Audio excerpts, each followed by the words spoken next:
Kev, we got to talk GE fraud here, right?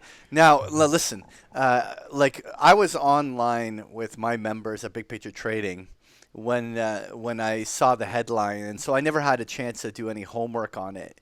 It That's was never just, stopped you from having an opinion before. oh, Patrick. of Let's be course honest. not. But listen, Harry's reputation preceded him, and so I knew him. Why don't you from tell when the he'd whole spoke. story of what he's claimed and who he is and what's Right. happening? So basically, he was the one who exposed Bernie Madoff, right? That's right. And so Bernie Madoff's entire Ponzi scheme fraud was exposed by Harry, and so therefore his reputation preceded him.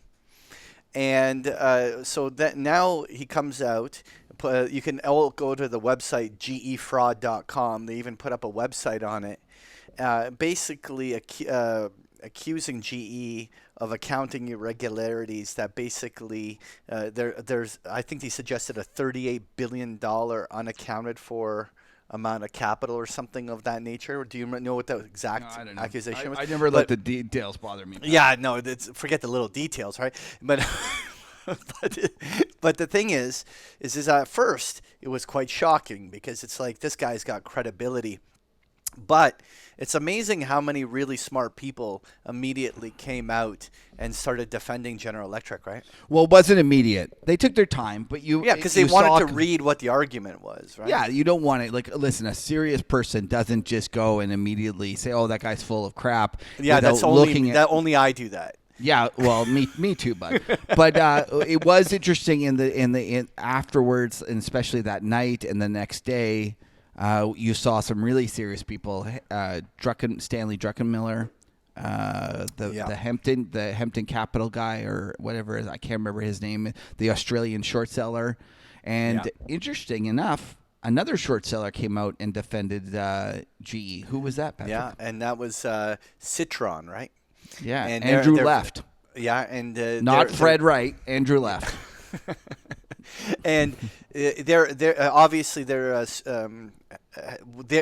not shy from short selling something. So like, if there was a real story behind this, Citron would be hammering GE short to zero if they felt that there was a real story there.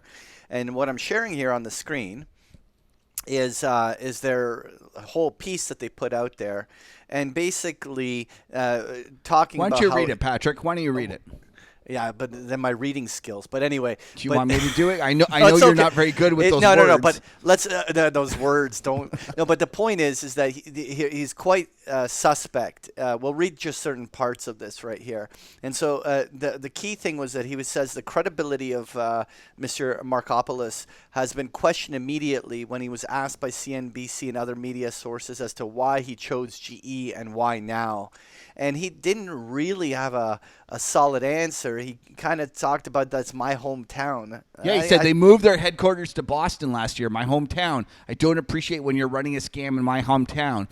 What the hell, man? It's Boston.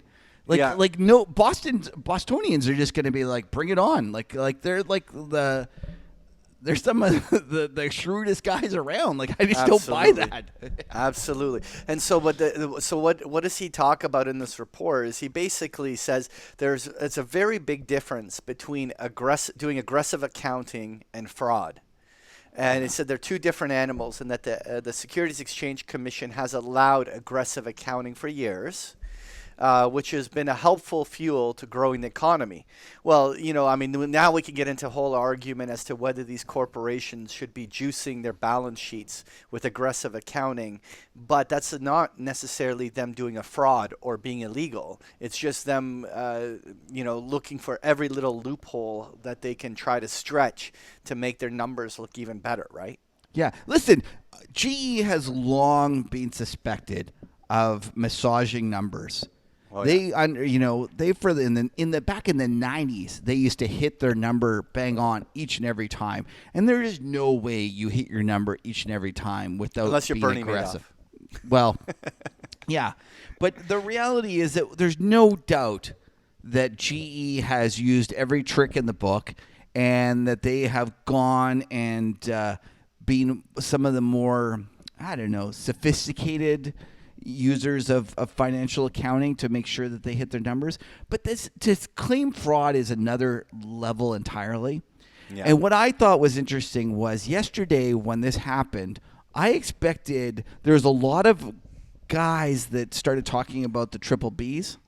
You know, the fact that this GE is one of the largest, if not the largest amount of credit out there in terms of their bonds, and the thought that if they were a fraud, that this would go and no longer be investment grade and would go down and be a high yield, and then what it might mean to not the a bond reaction. market. Yeah, Not a reaction. And there was nothing.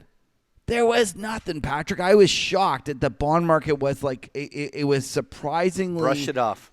Yeah. And the stock market went, and it was what it opened. It was $9 the previous day. It opened at $8.60. It traded down to $7.80. It closed at $8, so down $1. Pretty ugly.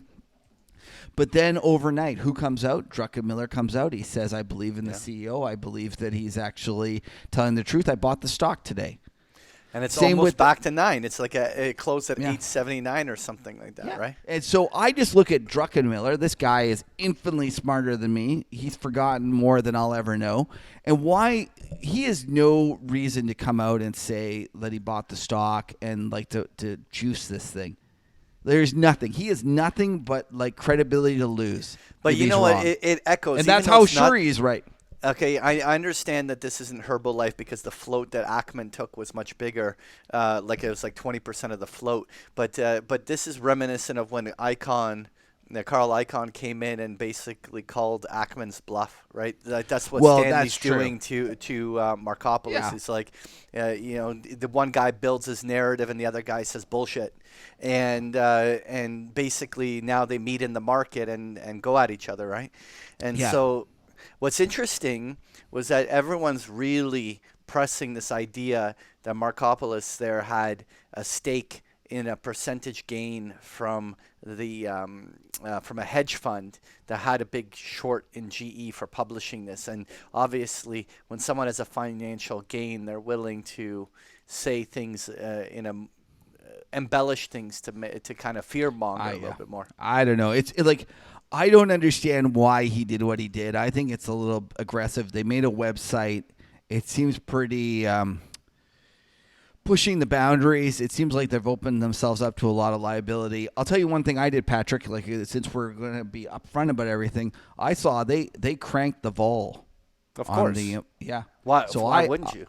Yeah, so, Patrick, guess what I did? You sold some puts. I sold some puts. I saw, but you never went less than 30 days, right? Like what? You didn't go long term. No, I didn't. No, actually, this 30th, case, right? no. Actually, that's not true. This one I did a little bit of long term, and do you know why? Because I wanted the Vega. Because so in essence, they had cranked the vol, so I felt like that I should go and sell some the longer. contraction, right? Yeah, so I feel so what like did you do 3 months? I did, yeah. I think I can't remember exactly. I did like some 8s. I think I did 8s, and I did some SEPs. Ooh, and right some at the money, Octobers. say? Oh, yeah. Like I did it. I think I did. I can't remember exactly. I should know. Maybe I did October's. Kevin's playing aggressive. I was going to use another term, but I'm realizing this is a family show. Anyways, I just want to say that that's one way to play it because implieds went up, right? Like they definitely got bid. So I just when I start seeing that on something like that, and listen, Druck, I wouldn't have done it if Druck and the Hempton guy from the Australian hadn't come out and said, "Listen, this is probably bullshit." And I could be wrong. I'm not listen. Listen, you have to be ready to own it. Like it could be a 0 for all I know. I think the odds favor. Street, I believe half of Wall Street is aggressive accounting, and I think that's just what's happening. I mean, calling an end to that. And like somehow GE is going to be exposed for that. I don't know. Like that. That's. I think that it might be too broad of a thing. Not only that, Patrick, you realize a lot of these things was the new CEO addressed a lot of the concerns, and when they had their kitchen sink quarter, like way back when, they a lot of these things that they're claiming they actually dealt with. Right. Anyways, I'm just all right.